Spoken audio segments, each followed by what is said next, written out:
BCB ব্যাংকে 14 কোটি টাকা ক্রিকেটের উন্নয়নে তবু হয় না অবদান রাখা। আয়ে পিছিয়ে ক্রিকেটে কিভাবে এগিয়ে শ্রীলঙ্কা?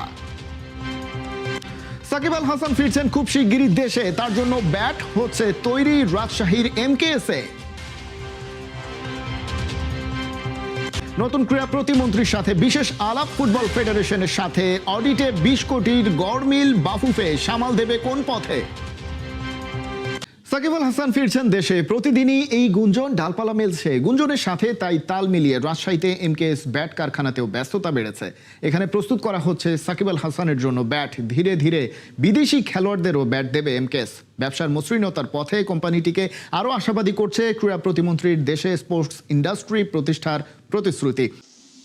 থরে থরে সাজানো আছে কাঠ, বিভিন্ন আকৃতি এবং ওজনের এই কাঠগুলো যায় মেশিনে। মেশিন আর মানুষের হাতের ছোঁয়ায় এবড়ো থেবড়ো এই কাঠগুলো পায় একটা ব্যাটের আকৃতি। কাজ সেখানে শেষ নয়, নানাভাবে পলিশ করা হয় ব্যাটগুলো। এক একটা ব্যাট পায় কারিগরের হাতের যত্নের ছোঁয়া। মিরাজের এমকেএস কোম্পানিতে এভাবেই বানানো হয় ক্রিকেট বল এবং টেপ টেনিসের এক একটা ব্যাট। একাধিক ধাপ পেরিয়ে এসে আন্তর্জাতিক ম্যাচ খেলার মতো সম্পূর্ণ প্রস্তুত একজোড়া ব্যাটও পাওয়া গেল। স্টিকার দিয়ে ডেকোরেট করা বিশেষ ব্র্যান্ডিংয়ের এই ব্যাট জোড়া বানানো হয়েছে সাকিব আল হাসানের জন্য। কেন এই ব্যাট জোড়া আলাদা জানিয়েছেন মেহেদী হাসান মিরাজ। আসলে উইডোটা অনেক ভালো আছে, আপনারা দেখেন গ্রেনটা অনেক সুন্দর এবং ব্যাটের ব্যালেন্স এবং ওয়েট সবই একদম পারফেক্ট।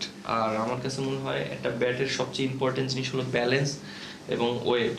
অনেকগুলো ব্যাট আছে, যেটা পছন্দ হবে অবশ্যই সেটাও তাকে দেওয়া হবে। বিসিএল খেলতে রাজশাহী এসেছেন মিরাজ, কিন্তু মাঠের বাইরে নিজের ভালোবাসার ব্যবসার প্রতিও সমান গুরুত্ব আছে বাংলাদেশ ওয়ানডে দলের ক্যাপ্টেনের। শুধু একজন মালিকের মতো ঘুরে ফিরে দেখেই ফিরে যান না মিরাজ, বরং সরেজমিনে দেখেন ব্যাটের হাল হকিকত, পর্যবেক্ষণ করেন কাজের মান। এদিন সাউথ জোনের 2 সতীর্থকে সাথে করে নিজের ব্যাটের কারখানা দেখাতে এনেছিলেন মিরাজ।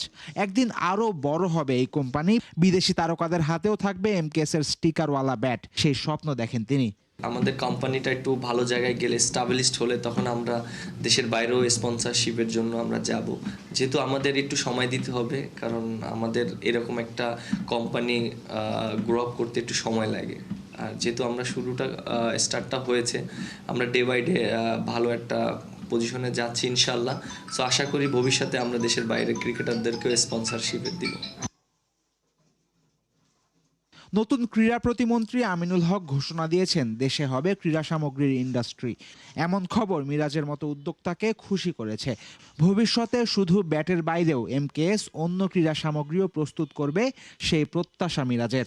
বাংলাদেশে যদি ইন্ডাস্ট্রি যদি বেশি বেশি হয় স্পোর্টসের ক্ষেত্রে, এটা আমাদের দেশের জন্য অনেক ভালো হবে। যেহেতু আমরা বাংলাদেশে এই প্রথম ম্যানুফ্যাকচার কোম্পানি করেছি ক্রিকেট ব্যাট স্পোর্টস আইটেম, যেহেতু আমরা স্টার্ট করেছি, আমরা ডে বাই ডে আরও অনেক প্রোডাক্ট আমরা আনবো। শুধু ক্রিকেট ব্যাটের ভিতরে আমরা সীমাবদ্ধ থাকবো না। আইসিসি টি-20 বিশ্বকাপে সুপার 8-এ চলছে জমজমাট লড়াই। বাঁচা মরার ম্যাচে কলম্বোতে বুধবার সন্ধ্যা 7:30টায় নিউজিল্যান্ডের বিপক্ষে মাঠে নামবে স্বাগতিক শ্রীলঙ্কা। প্রথম ম্যাচে বৃষ্টির কারণে পাকিস্তানের বিপক্ষে ম্যাচ পরিত্যক্ত হলে 1 পয়েন্ট নিয়ে টেবিলের 2-এ অবস্থান করছে নিউজিল্যান্ড। সেমিফাইনাল খেলতে হলে লঙ্কানদের বিপক্ষে জয়ের বিকল্প দেখছে না কিউইরা। অবশ্য পাকিস্তানের বিপক্ষে ইংল্যান্ড জয় পেলেই পথটা আরও সহজ হয়ে উঠবে নিউজিল্যান্ডের। বিপরীতে ইংল্যান্ডের কাছে 51 রানে হেরে টেবিলের তলানিতে স্বাগতিক শ্রীলঙ্কা। রান রেটে পিছিয়ে থাকলেও সেমিফাইনাল খেলতে হলে টানা 2 ম্যাচ জিততে হবে লঙ্কানদের। আর তাতেই নিউজিল্যান্ডের বিপক্ষে জয়ে সেমিফাইনালের আশা বাঁচিয়ে রাখতে চাইবে লঙ্কানরা। বাংলাদেশ ক্রিকেট বোর্ডের ব্যাংকে অ্যাকাউন্টে ফুলে ফেপে উঠছে। 1400 কোটি টাকা থাকার গরিমা তাদের কণ্ঠে শোনা যায়, অথচ ক্রিকেট উন্নয়নে জায়গা মতো টাকা খরচ করার উদ্যোগ তেমন দেখা যায় না। অন্যদিকে স্কুল ক্রিকেটে লঙ্কানরা সিরিয়াস, যার ফায়দা মিলছে আন্তর্জাতিক অঙ্গনে। ক্যান্ডির আজগিরিয়া স্টেডিয়ামে গিয়ে বোঝা গেল দুই দেশের ক্রিকেট সিস্টেমে কতটা পার্থক্য।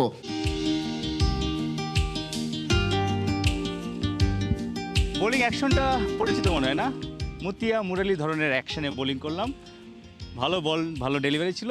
এই মাঠেই মুরালি ধরন অবশ্যই টেস্টে তার 800 উইকেট আছে, তার উপরে আর কেউ নেই। শেনওয়ানের অস্ট্রেলিয়ান কিংবদন্তি, তার 708 উইকেট ছিল টেস্টে। এই মাঠেই মুরালি ধরন শেনওয়ানকে টপকে গিয়েছিলেন। সেই ক্যান্ডির আজগিরি স্টেডিয়ামে আছি আমরা।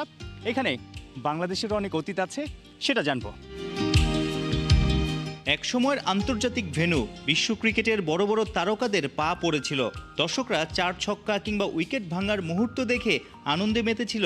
এখন আর আন্তর্জাতিক ক্রিকেট হয় না বলে সেই সবুজের সমারোহ কিছুটা ফ্যাকাশে লাগছে। শ্রীলঙ্কার ক্যান্ডি শহরে পাহাড়ে ঘেরা আসগিরিয়া স্টেডিয়াম, বিখ্যাত ট্রিনিটি কলেজের নিজস্ব মাঠ। 1983 থেকে 2007, 24 বছরে গড়িয়েছে 21 টেস্ট ও 6 ওডিআই। এখানে একটা করে টেস্ট ও ওডিআই খেলেছে বাংলাদেশ। 1986 সালের এশিয়া কাপে গাজী আশরাফ হোসেন লিপুর টিম বাংলাদেশ লঙ্কানদের কাছে হেরেছিল 7 উইকেটে। 2007-এ সাঙ্গাকারার ডাবল সেঞ্চুরি ও মুরালির 12 উইকেটে মোহাম্মদ আশরাফুলের দল ইনিংস ও 193 রানে টেস্ট হারে লজ্জায় পড়েছিল। টাইগারদের জন্য সুখকর কিছু নেই। আসগিরিয়া স্টেডিয়াম লঙ্কান দুই গ্রেট সাঙ্গাকারা ও মুরালিকে দুহাত ভরে দিয়েছিল। হয়তো এখানেই লুকিয়ে আছে ভবিষ্যতের সাঙ্গাকারা মুরালি ধরন পাথিরানারা। ক্যামেরা দেখে ক্যান্ডির খুদে ক্রিকেটারদের সে কি পাগলামি। ওদের মননে মগজে ক্রিকেট। কিংবদন্তি কুমার সাঙ্গাকারার বেড়ে ওঠা মাঠেই ওরা স্বপ্ন সত্যি করার মিশনে নেমেছে। এই ট্রিনিটি কলেজের 4 শিক্ষার্থী শ্রীলঙ্কার হয়ে খেলেছেন সবশেষ অনূর্ধ্ব 19 বিশ্বকাপে। দ্বীপ দেশটার স্কুল ক্রিকেটের মাহাত্ম্য অনেক। কলম্বো, ক্যান্ডি কিংবা গল, 3 বড় শহরেই নামিদামি স্কুলগুলোর মানসম্মত মাঠ আর কোচিং সেটআপ আছে। পর্যাপ্ত ম্যাচ খেলে ওরা বড় হয়, যে কারণে আন্তর্জাতিক সার্কিটে লঙ্কান জার্সিতে অনেক ক্রিকেটার গ্রেট ক্রিকেটারের রূপ নিচ্ছে। বৈশ্বিক আসরে শ্রীলঙ্কার অনেক সাফল্যও আছে।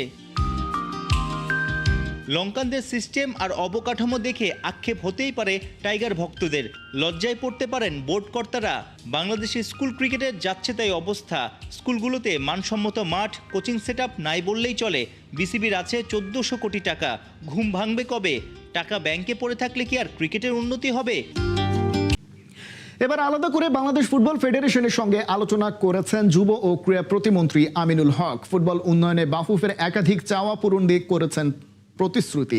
3টি স্টেডিয়াম পাচ্ছে ফুটবল, তবে আলোচনায় উঠে এসেছে পুরনো ইস্যু। অডিটে 20 কোটি টাকার গরমিল। অচিরেই সমস্যার সমাধানের নির্দেশ প্রতিমন্ত্রীর।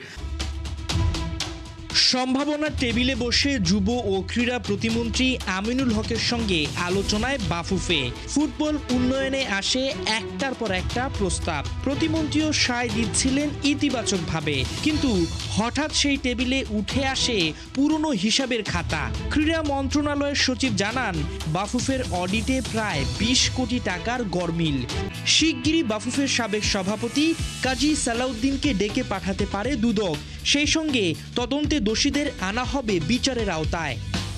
বাফুফের দীর্ঘদিনের চাওয়া ফুটবলের জন্য ডেডিকেটেড স্টেডিয়াম বরাদ্দ, এবার সেটা পূরণ হচ্ছে। আমরা আলোচনা সাপেক্ষে আমরা 3টি মাঠকে আনুষ্ঠানিকভাবে আমরা ফুটবল ফেডারেশনের কাছে চুক্তির মাধ্যমে আমরা হস্তান্তর করব, এবং সেই মাঠগুলো হচ্ছে আমাদের কমলাপুর স্টেডিয়াম, আমাদের সিলেট স্টেডিয়াম এবং চট্টগ্রাম স্টেডিয়াম। পাকিস্তানকে হারিয়ে প্রথম দল হিসাবে সুপার 4-এ ইংল্যান্ড।